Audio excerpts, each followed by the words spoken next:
শিক্ষার্থী বন্ধুরা, আশা করি তোমরা সবাই ভালো আছো। আজকে আমরা পড়ব আমাদের গণিত বইয়ের অধ্যায় 6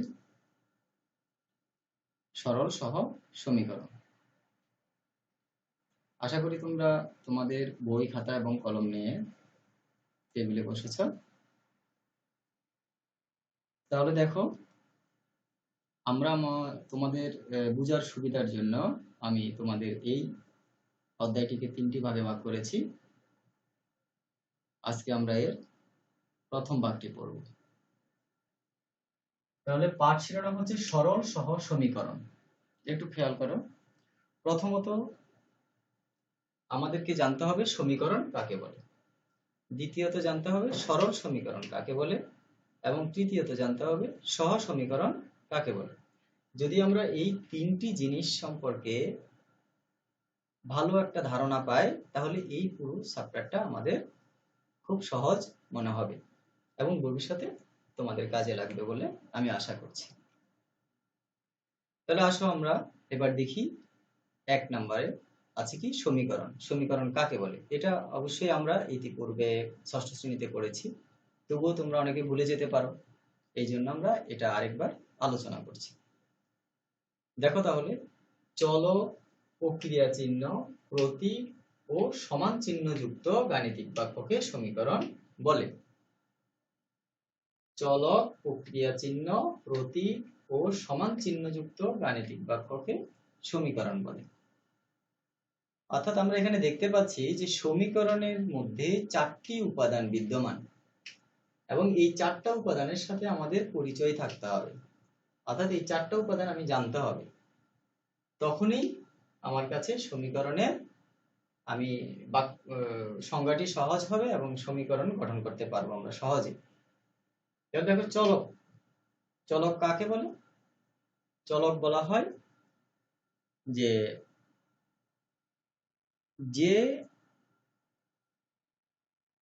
বীজগণিত রাশির মান যার উপর নির্ভর করে। বীজগণিত রাশির মান যার উপর নির্ভর করে। তাহলে দেখো, এখানে আমরা একটা উদাহরণ লিখেছি, x + 3 = 7। এখানে এই যে একটা গাণিতিক বাক্য, এই বাক্যটা, এই বীজগণিত রাশিটার মধ্যে এর মানটা নির্ভর করে কার উপর? x এর উপর। কারণ x এর একটা নির্দিষ্ট মান এখানে আছে, যদি আমরা না বসাই তাহলে এই বাক্যটি সম্পন্ন হবে না। অতএব x হচ্ছে এখানে চলক। তাহলে চলক আমরা বুঝলাম, চলক হচ্ছে কি? যার উপর কোনো বীজগণিতীয় রাশির মান নির্ভর করে। এবার দেখো প্রক্রিয়া চিহ্ন। প্রক্রিয়া চিহ্ন বলতে আমরা সাধারণত plus, minus, into, divided by এগুলোকে বুঝি। তাহলে এখানে প্রক্রিয়া চিহ্ন আছে না নেই? আছে। এখানে আমরা প্লাস দেখতে পাচ্ছি, এখানেও প্লাস আছে। তারপরে দেখো প্রতীক। প্রতীক বলতে আমরা সাধারণত 2 রকমের প্রতীক বুঝি, সংখ্যা প্রতীক এবং অক্ষর প্রতীক। বীজগণিতে সাধারণত 2 ধরনের প্রতীক ব্যবহার করা হয়, মনে রাখবে, সংখ্যা প্রতীক এবং অক্ষর প্রতীক। তো আমরা অক্ষর প্রতীক এখানে দেখেছি x, সংখ্যা প্রতীক আছে 3, এখানে 7। অতএব প্রতীক রয়েছে এবং সমান চিহ্ন যুক্ত থাকতে হবে তাদের মধ্যে। এদের মধ্যে সম্পর্ক স্থাপন করবে কে? সমান চিহ্ন। তাহলে দেখো, সমান চিহ্ন এদের মধ্যে সম্পর্ক স্থাপন করেছে, সমান চিহ্ন এদের মধ্যে সম্পর্ক স্থাপন করেছে। অতএব এই গাণিতিক বাক্যকে আমরা সমীকরণ বলতে পারি, এই গাণিতিক বাক্যকে আমরা সমীকরণ বলতে পারি। এখানে x + y = 5, এখানে 2টা চলক রয়েছে, x এবং y। এই সমীকরণের মান x এবং y এর উপর নির্ভরশীল, বা এই বীজগণিত রাশির মান x এবং y এর উপর নির্ভরশীল। তাহলে আশা করি তোমরা এখন সমীকরণ কাকে বলে এবং সমীকরণ গঠন করতে পারবে। আসো এবার আমরা পড়ব 2 নাম্বার, যে সরল সমীকরণ কাকে বলে। সরল সমীকরণ কাকে বলে?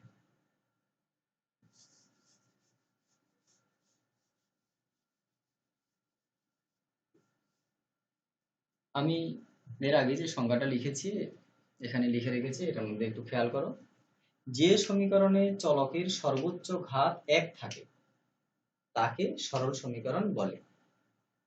আবার খেয়াল করো, যেই সমীকরণে চলকের সর্বোচ্চ ঘাত 1 থাকে তাকে সরল সমীকরণ বলে। সমীকরণ কাকে বলে সেটা আমরা বুঝলাম, চলক কাকে বলে সেটা আমরা শিখলাম। সর্বোচ্চ মানে সবচেয়ে বেশি, ঘাত এক থাকে, একও বুঝলাম। কিন্তু ঘাত কাকে বলে? তোমাদের প্রশ্ন থাকতে পারে, স্যার ঘাত কি আবার? হয়তো তোমরা অনেকেই জানো। তাহলে আমরা এবার ঘাত নিয়ে যেসব সমীকরণের মধ্যে চলকের ঘাত এক থাকবে। এবং ঘাতটা কি? ঘাতের বিভিন্ন নাম আছে, আমরা ঘাতকে বিভিন্ন নামে ডাকি। আমি লিখলে আশা করি তোমাদের মনে পড়বে। ঘাত, ঘাতের অপর নাম হচ্ছে সূচক অথবা মাত্রা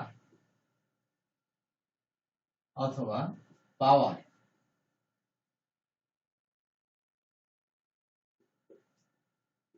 অথবা শক্তি। তাহলে আমরা দেখো, ঘাতকে সূচক বলতে পারি, ঘাতকে আমরা মাত্রা বলতে পারি, ঘাতকে আমরা পাওয়ার বলতে পারি, ঘাতকে আমরা শক্তি বলতে পারি। সাধারণত আমরা পাওয়ার বলে থাকি। তাহলে যে সমীকরণে চলকের সবচেয়ে বেশি যতগুলো চলক থাকবে তাদের মধ্যে সবচেয়ে বেশি মাত্রা যদি এক হয়, অর্থাৎ একের বেশি যদি মাত্রা না থাকে, তাহলে আমরা ওই সমীকরণটাকে সরল সমীকরণ বলতে পারবো। এর আগে আমরা সমীকরণের সংজ্ঞা দিতে যে দুটি সমীকরণ দেখেছি, আমি আরেকবার লিখছি, তো খেয়াল করো।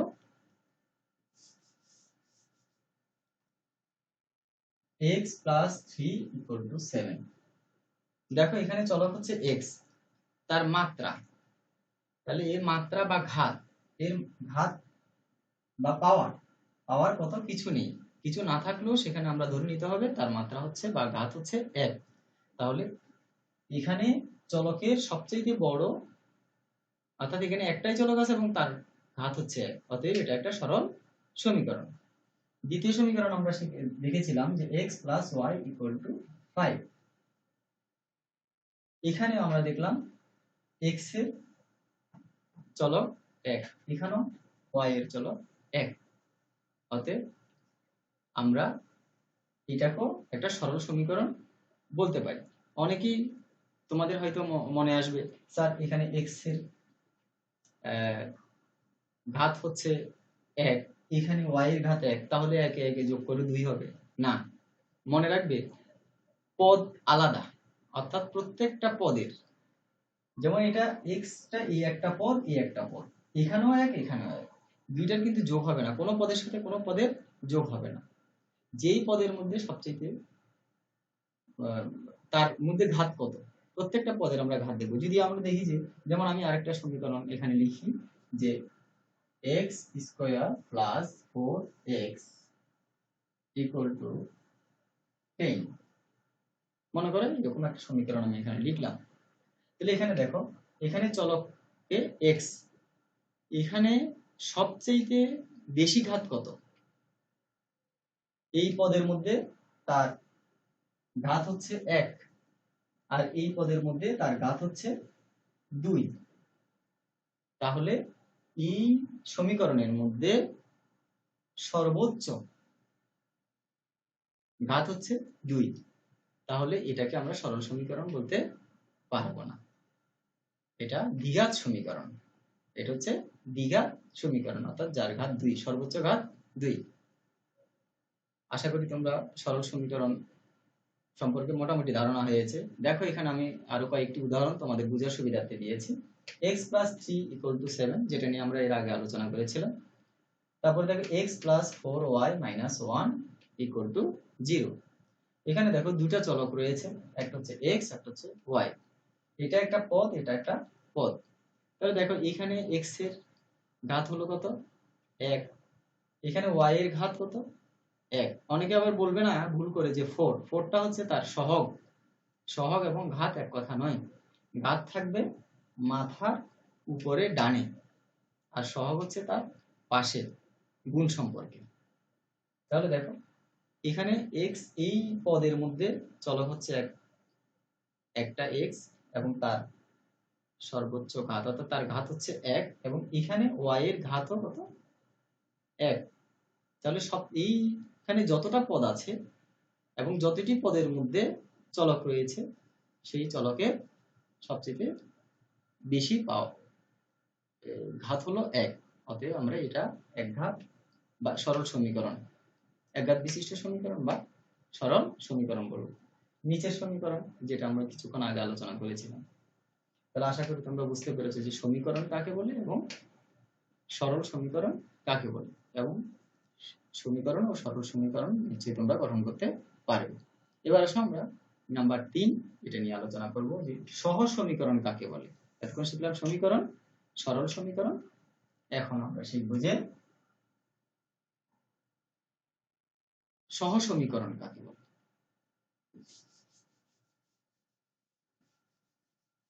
সহজ সমীকরণ, সহ বলতে সাধারণত আমরা সঙ্গী সাথী বুঝি, সহপাঠী বা সহযোদ্ধা, আমরা এরকম সহ কথাটা, অর্থাৎ সহটা বলতে আমরা সাধারণত একাধিক বস্তু বা একাধিক মানুষ বা একাধিক বিষয় যদি একই সাথে হয় তাহলে আমরা সেটাকে সাধারণত সহ হিসেবে লিখি। যেমন আমরা এই যে সহপাঠী,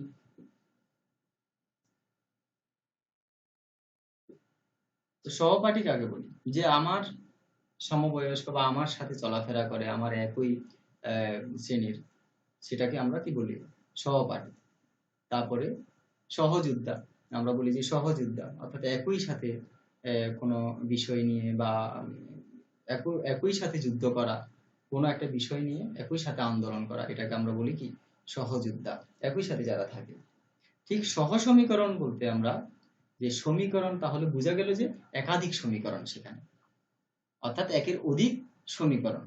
তাহলে কাদেরকে একের অধিক সমীকরণ কি অবস্থায় থাকলে আমরা তাদেরকে সহ সমীকরণ বলবো।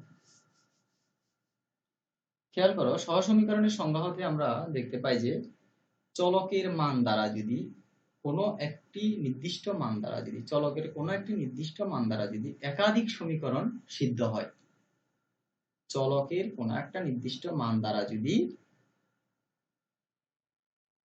একাধিক সমীকরণ সিদ্ধ হয়, তাকে আমরা বলবো, সেই সমীকরণগুলোকে আমরা একসাথে বলবো সহ সমীকরণ। আমি একটু লিখে দিচ্ছি, তোমরা লিখে নিতে পারো।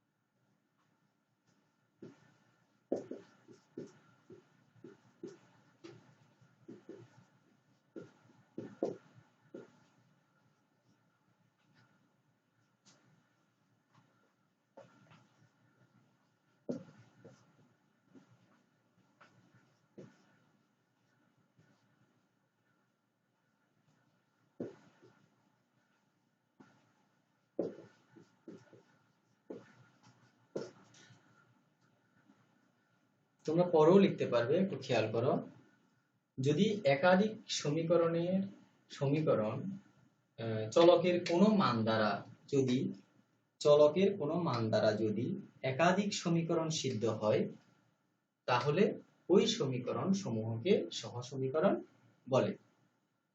আমরা দুটো উদাহরণ দিয়ে দেখি যে এটা, তখন আমাদের সংজ্ঞাটা আরো সহজ হয়ে যাবে। এই ক্ষেত্রে একটা কথা মনে রাখবে, যদি চলকের কোনো মান দ্বারা বলেছি যদি একাধিক সমীকরণ সিদ্ধ হয়, আর এই সমীকরণগুলো যদি কি হয়? সরল হয়, তাহলে সেগুলোকে সরল সহ সমীকরণ বলে। আচ্ছা, আগে আমরা আসি যে সহ সমীকরণ কাকে বলে। আমি দুটা সমীকরণ লিখছি, একটু খেয়াল করো। x plus y equal to 5।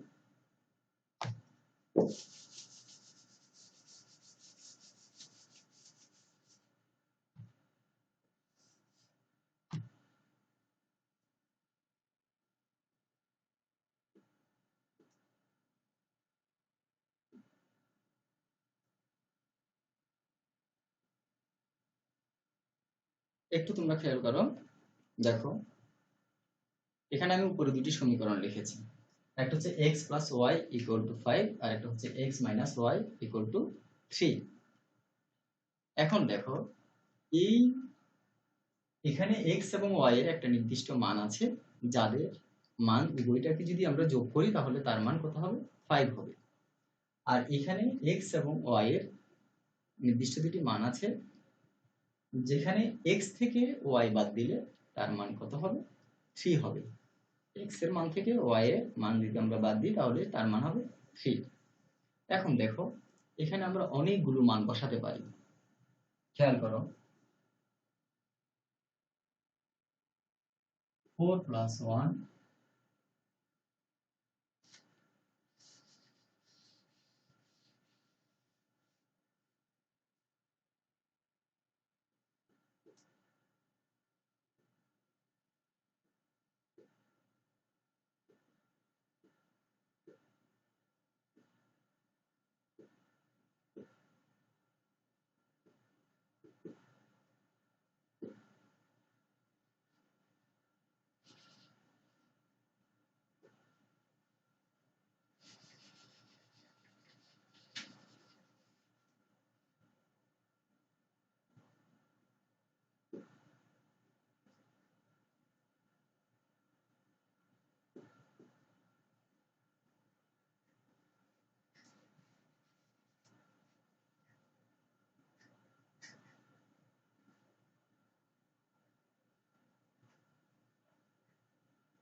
একটু খেয়াল করো এখানে আমি অনেকগুলো মান লিখেছি, আরো অনেকগুলো মান হয়, সেগুলো নিয়ে আমরা পরে আলোচনা করব।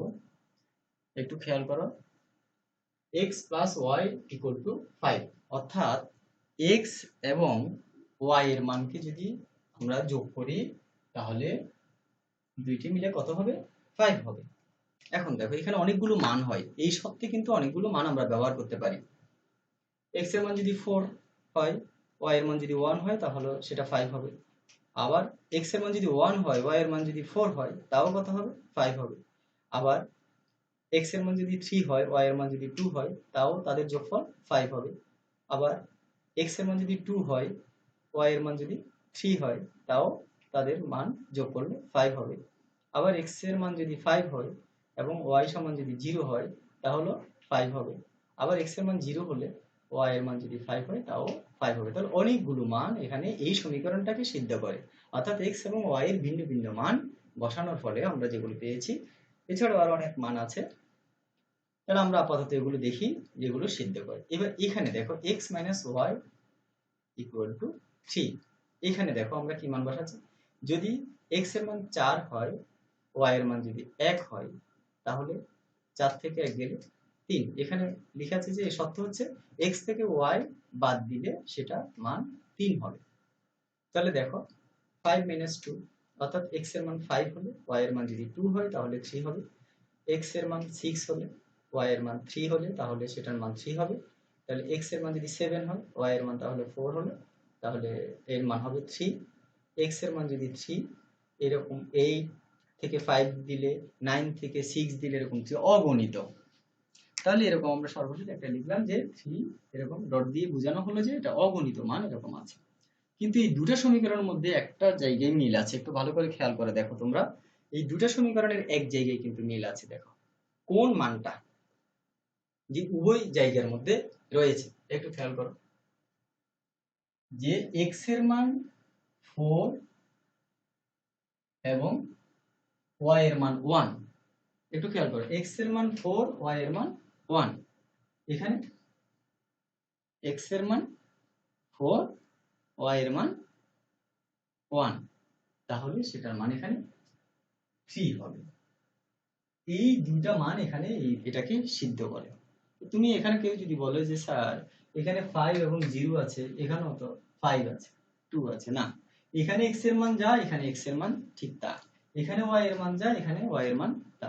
শুধু এই দুইটাই জায়গায়, অর্থাৎ x এর মান যদি আমরা 4 বসাই তাহলে এই সমীকরণও সিদ্ধ হবে, এই সমীকরণও সিদ্ধ হবে, সত্য হবে।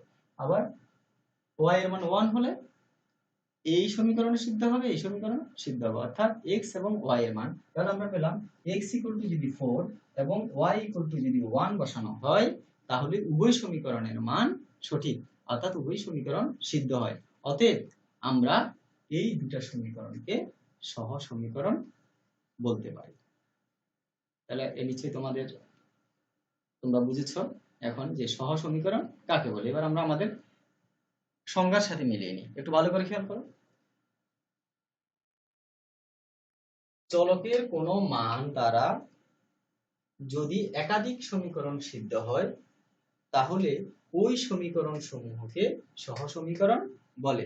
তাহলে আমরা x = 4 এবং y = 1 এই দুটি মানের জন্য এই দুটো সমীকরণ কি হচ্ছে, সিদ্ধ হচ্ছে। অতএব এই দুটি সমীকরণকে আমরা সহ সমীকরণ বলতে পারি। এই মান দ্বারা আরো একাধিক সমীকরণ হতে পারে, আরো অনেকগুলো সমীকরণ কি হতে পারে তুমি গঠন করতে পারো, যেগুলো plus minus into divided by, যেভাবেই তুমি সমীকরণ গঠন করো না কেন, যদি এই দুটো দিয়ে সেই সমীকরণটা সিদ্ধ হয় তাহলে অবশ্যই সেগুলো একসাথে আমরা সেগুলোকে সহ সমীকরণ বলবো। তাহলে আশা করি তোমরা বুঝতে পেরেছো যে সহ সমীকরণ কাকে বলে। এবার আসো সরল, একসাথে এবার সরল সহ সমীকরণ। আমরা শিখলাম সমীকরণ কি, তারপরে শিখলাম সরল সমীকরণ কি, তারপরে শিখলাম সহ সমীকরণ কি। এখন আমরা আমাদের মূল পাঠের মধ্যে আসি।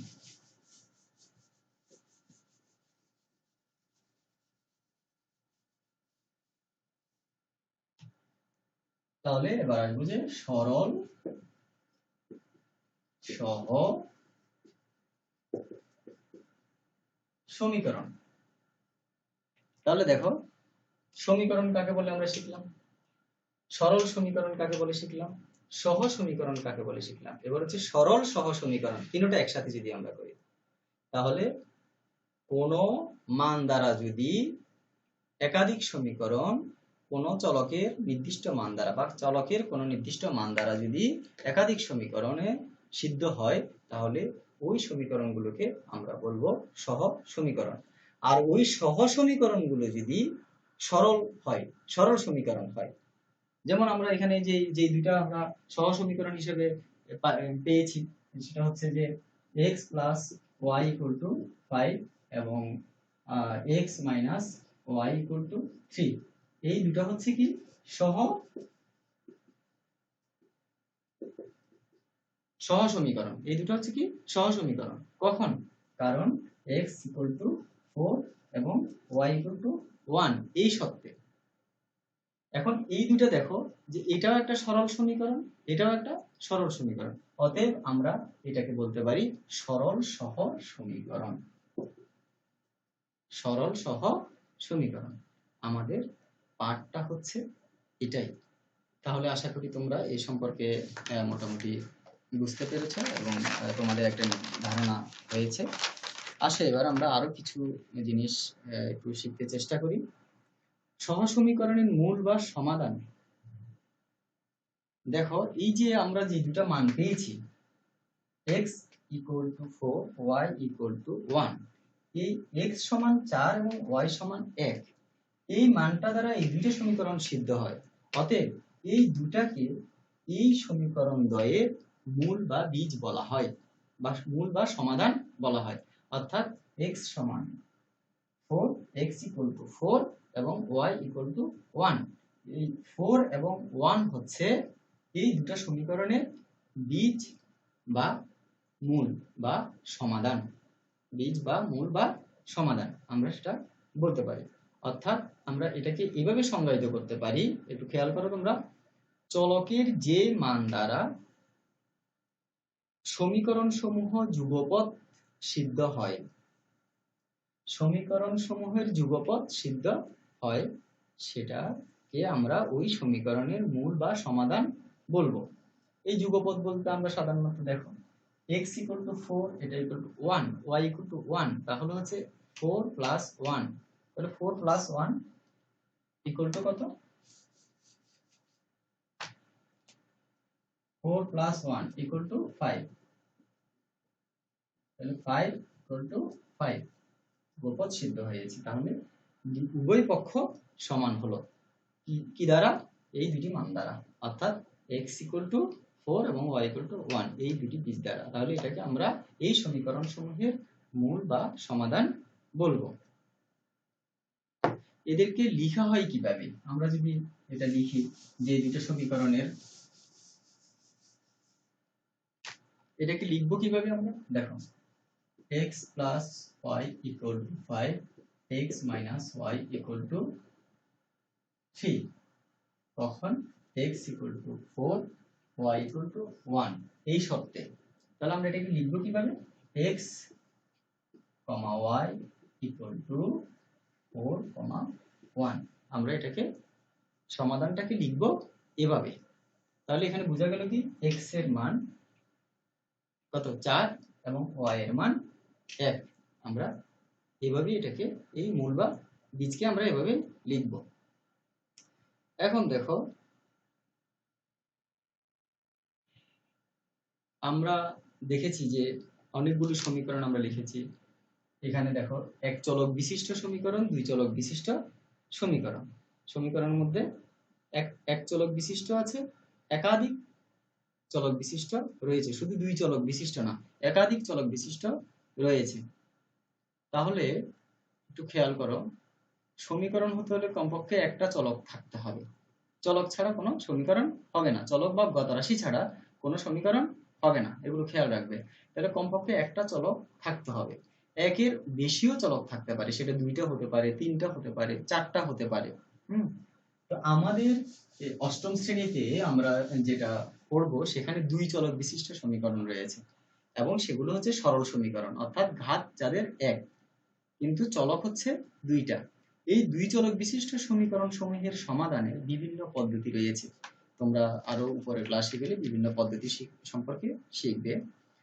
আমাদের এখানে যে পদ্ধতিগুলো রয়েছে, আমরা অষ্টম শ্রেণীতে যে পদ্ধতিগুলো শিখব তাদের মধ্যে, এবং যে পদ্ধতিগুলো সাধারণত যে পদ্ধতিগুলো ব্যবহার করা হয় সেগুলো সম্পর্কে আমি তোমাদেরকে লিখে দিচ্ছি, তোমরা একটু লিখে নেবে। তাহলে এই দুই চলক বিশিষ্ট সরল সমীকরণগুলোকে সমাধান করার যে পদ্ধতি, সেই পদ্ধতির মধ্যে আমরা চারটা পদ্ধতি আমরা লিখব। খেয়াল করো, তাহলে আমরা লিখি যে এখানে আমরা লিখতে পারি দুই চলক বিশিষ্ট সরল সহ সমীকরণের সমাধান পদ্ধতি। 1,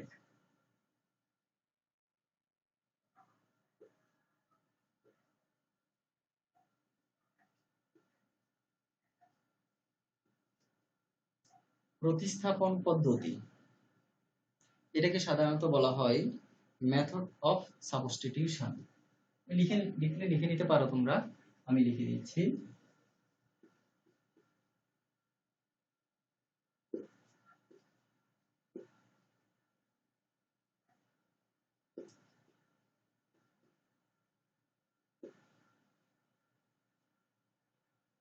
মেথড অফ সাবস্টিটিউশন। দ্বিতীয়টা হচ্ছে অপনয়ন পদ্ধতি।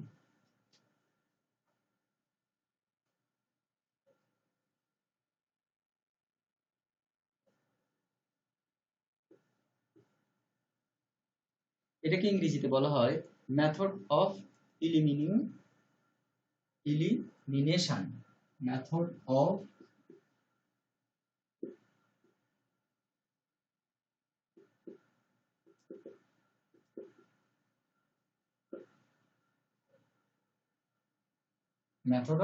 ইলিমিনেশন। তৃতীয় নাম্বার হচ্ছে 8 গুণন পদ্ধতি।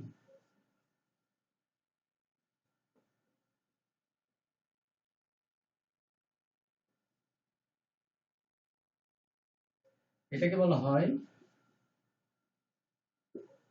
Method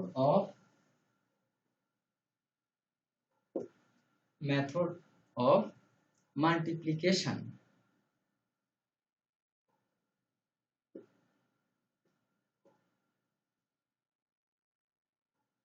method of multiplication 4 number পদ্ধতি। আরো অনেকগুলো পদ্ধতি রয়েছে, আমরা এখানে সাধারণত ব্যবহৃত হয় তোমাদের বিশেষ করে অষ্টম শ্রেণী, নবম শ্রেণী, দশম শ্রেণীতে যে পদ্ধতিগুলো সাধারণত আমরা বেশি ব্যবহার করি সেগুলো। তারপর হচ্ছে লেখচিত্র পদ্ধতি।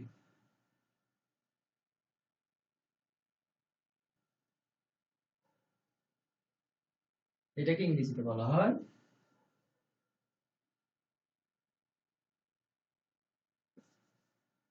Graphical method.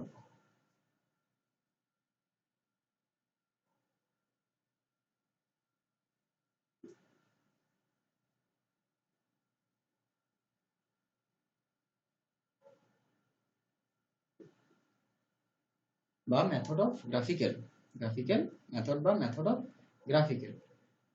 তাহলে আমরা একটু এগুলো মনে রাখবে। আমরা যে পদ্ধতিগুলো ব্যবহার করবো সাধারণত আমরা প্রতিস্থাপন এবং অপনয়ন পদ্ধতি এখানে করব। এরপরে লেখচিত্র পদ্ধতি আমাদের এখানে আছে, আমরা সেটা পরবর্তীতে নেব।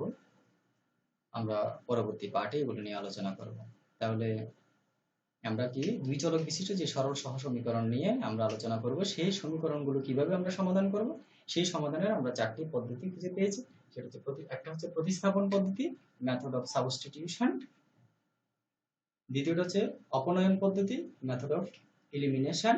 এবং তৃতীয় হচ্ছে 8 গুণন পদ্ধতি, মেথড অফ মাল্টিপ্লিকেশন।